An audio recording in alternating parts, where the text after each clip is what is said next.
Hi again, it's MayyHemm. Have you ever asked yourself any of these questions? Is AI conscious? Does God exist? Is time travel possible? What does the fourth dimension look like? Why do strange coincidences happen when there's no logical explanation? Why can't I remember being a baby? What causes deja vu? Do plants have feelings? Why can't you divide by zero? Are we living in a simulation? Why is quantum physics so different from regular physics? Where do we go when we dream? And what's the big deal about E equals mc squared?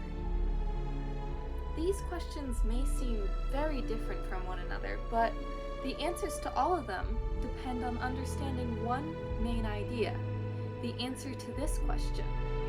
What is your favorite color? Nah, I'm just kidding. The answer to this question: what is consciousness?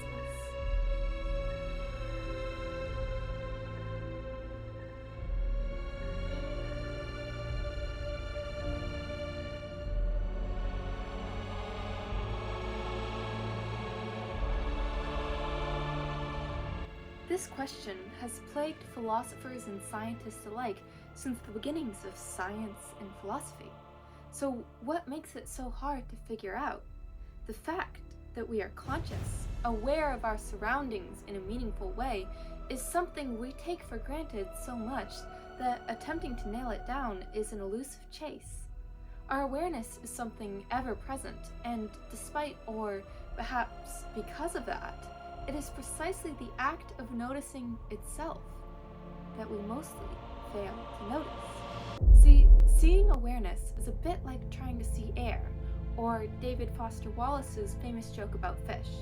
There are these two young fish swimming along, and they happen to meet an older fish swimming the other way, who nods at them and says, "Morning, boys, how's the water?" And the two young fish swim on for a bit, and then eventually one of them looks over at the other and goes, "What the hell is water?" The joke is that when something is always there, it becomes subliminal, and then invisible. But the thing about invisible things is, if you have two invisible things, you can't tell them apart. And there's another thing that is just as invisible to us, hiding in plain sight: the human mind. The reason consciousness is still debated so hotly is precisely its confusion with the mind, something interlinked but crucially different. See, our consciousness is that we perceive the world, while our mind is how we perceive the world.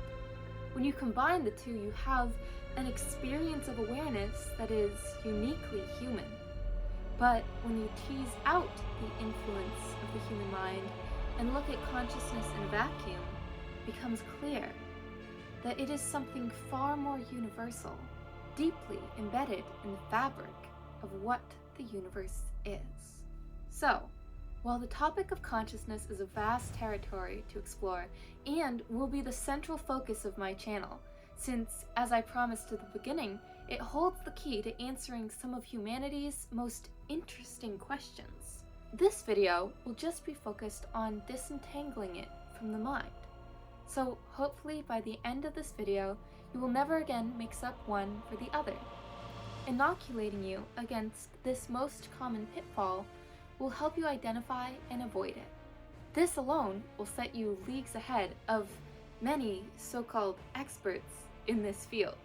So, without further ado, let me answer the smartest dumb question: what is consciousness? Consciousness is the ability to differentiate one thing from another. In contrast, a mind is a filter which determines how you differentiate things. Let me illustrate this concept with an analogy and several examples to show this principle in action. There's a beautiful quote from one of my favorite essays, Living Like Weasels by Dillard, about a moment she made eye contact with a wild weasel.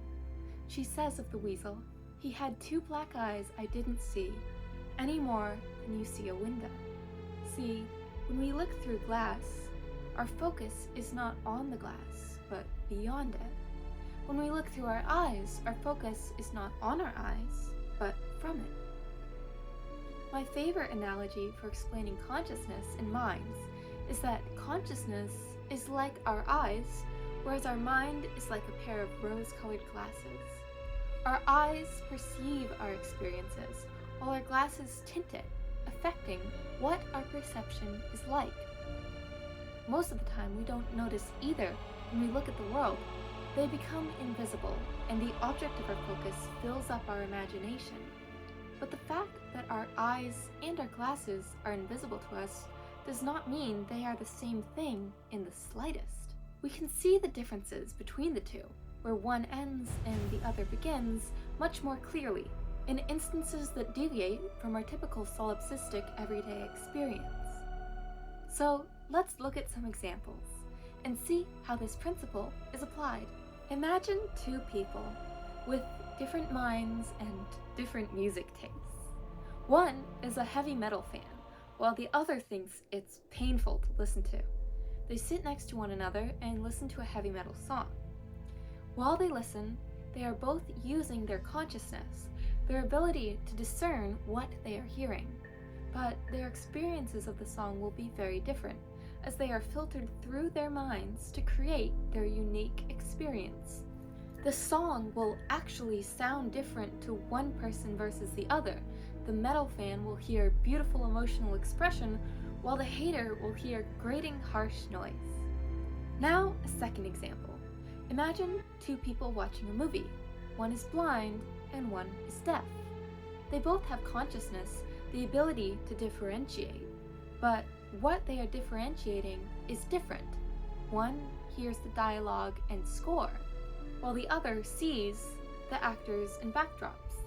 Their minds present a different experience for their consciousness to perceive. And we see that when people lose one sense, their other senses become heightened. Their consciousness has been diverted, like a stream of water diverted by a dam. We see differences in what can be perceived across different people and the animal kingdom. Dogs hear high-pitched sounds, bees see ultraviolet colors, spiders look through 8 eyes. How we perceive the world around us can even change from hour to hour. The same piece of food can be delicious when we are hungry and disgusting when we are nauseous or full. These are all differences in mind. They determine how stimuli are processed and presented for consciousness's discernment, analogous to how different channels on a TV present different shows for a viewer to watch. But the simplicity of consciousness itself, the awareness of something, remains the same. It is relatively easy to imagine these examples of people and dogs, but harder to imagine, say, what a plant perceives. But this is an issue of mind, not consciousness, because consciousness is simple. Plants can differentiate sun from darkness. Therefore, they have the ability to differentiate. Therefore, they are conscious. What their mind is like, or whether we would even call it a mind at all, is another matter entirely. Minds are complex, finicky, perhaps even worthy of the overcomplicated, droning debates that are the favorite hobby of philosophers. But the good news is that consciousness, simple as it is really the interesting one.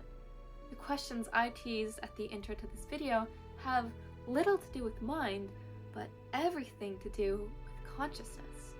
Because consciousness is something so fundamental to reality that it would not be an exaggeration to call it reality itself. I will explain in detail how consciousness creates and structures the universe in later videos, but understanding exactly what it is and isn't will be crucial once we arrive at those higher levels. So let's dive deeper into differentiating differentiation, with another term commonly conflated with mind and consciousness: attention. Here's my definition of attention: focused consciousness, or applied ability to differentiate. Attention is a vector that expresses the direction of consciousness and what its subject happens to be. So, when you are perceiving something, you are paying attention to it. Attention is a relationship between perception and the perceived. When you focus your attention on something, whether it is an object, a sound, or an idea, its details come into focus. It becomes, in effect, more detailed. See, differentiating is a lot like defining. You separate what you are perceiving from everything else. You see what it is not, and what you still have to learn about it. This is why proper definitions, like the ones I describe how to develop in my video, The Smartest Dumb Question, are so important in language. Paying attention to the words you use and what they mean makes your thoughts more detailed, intelligent, and interesting.